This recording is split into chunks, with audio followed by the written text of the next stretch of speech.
Friends, this is Monday மார்னிங்கே பார்த்தீங்கன்னா மீன்கார aunty வந்திருந்தாங்க. ஆனால் கருவாடு கொண்டு வந்திருந்தாங்க. ஸ்வேதாக்கு தான் ரொம்ப பிடிக்குமே அப்படின்னு சொல்லிட்டு அம்மா வந்து வாங்கியிருந்தாங்க.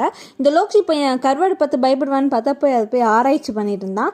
சண்டே தான் நிறைய நான்வெஜ் எல்லாம் சாப்பிட்டோமே அப்படின்னு சொல்லிட்டு அம்மா மார்னிங்கே பார்த்தீங்கன்னா தயிர் வந்து தாளித்து கொடுத்தாங்க. ரொம்பவே சூப்பராக இருந்துச்சு. அதுக்கப்புறம் தாளிப்புக்கு எல்லாமே ரெடி பண்ணிவிட்டு தாளித்து எடுத்துட்டாங்க. பார்க்கவே சூப்பராக இல்லை தயிர் சாதத்தை அப்படியே வந்து சுடு சுடு நாங்கள் எல்லாருமே சாப்பிட்டு முடிச்சிட்டோம். அதுக்கப்புறம் கொஞ்சம் மசாலா பேக்கெட்லாம் வாங்குறதுக்கு ஒரு அங்கிள் வந்திருந்தார். அங்கே வந்து எல்லாத்தையும் வாங்கியிருந்தோம். இந்த லோக்ஷி ஒன்றுத்தை விட மாட்டேன்றாங்க. எல்லாத்தையும் எடுத்து வாயில் வைக்கிறேன், என்ன பண்ணுறதுனே தெரில. எங்களுக்கு திடீர்னு ஒரு 11 o'clock பார்த்தீங்கன்னா பசி எடுத்துக்கிச்சு காலைல தயிர் சாதம் சாப்பிட்டதால. அதனால் நானும் ஸ்வேதாவும் மேகி செஞ்சு சாப்பிட்டோம். ஆஃப்டர்நூனாக பார்த்தீங்கன்னா நாங்கள் எல்லாருமே கொஞ்சம் திருவள்ளுவருக்கும் போயிட்டு வந்தோம். கொஞ்சம் ஒர்க் இருந்துச்சு. அது முடிச்சுட்டு வரும்போது அங்கே வந்து ஒரு ஜூஸ் கடை இருக்கும். அங்கே வந்து சப்ஜா சீட்ஸ் எல்லாம் போட்டு கொடுப்பாங்க. சூப்பராக இருக்கும். அதை குடிக்காமல் வந்தால் எப்படி இந்த வெயிலுக்குன்னு சொல்லிட்டு அதையும் குடிச்சாச்சு. ஹஸ்பண்ட் வந்து ஊருக்கு கிளம்புனார். அவருக்கு வந்து பாக்ஸை வந்து பேக் பண்ணிட்டேன்.